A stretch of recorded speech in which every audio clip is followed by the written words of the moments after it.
Building adult friendships is hard. We know that. Like, if you ask anyone over 30 how it is building and maintaining a friendship, they will tell you it's really hard.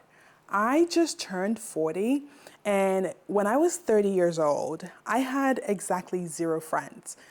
My circumstances were unique. I was a Jehovah's Witness, 3rd generation.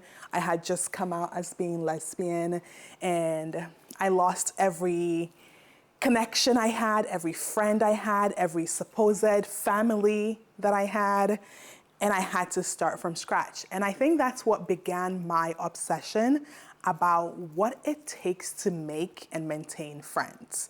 I realized that I had grown up being performative.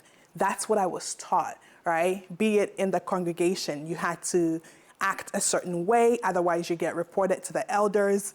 In the family, as an African with a hierarchical collectivist system, I, as a child, did not have a voice. So you had to perform obedience in order to receive love and protection. And so that rubs off. That conditioning stays with you. So when I was 30, had no friends because suddenly I was out here in the world having to make worldly friends with no skills. I had to learn.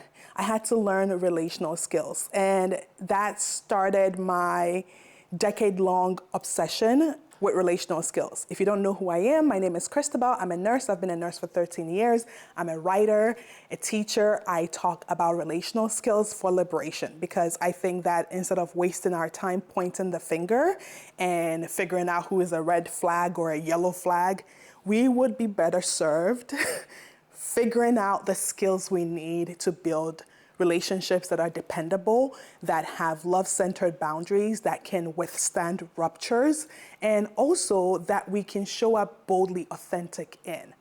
This is what I do, this is what I teach, this is what I live. If you're interested, I have my last workshop of the year, Relational Skills for Liberation. It's gonna be on November 8th.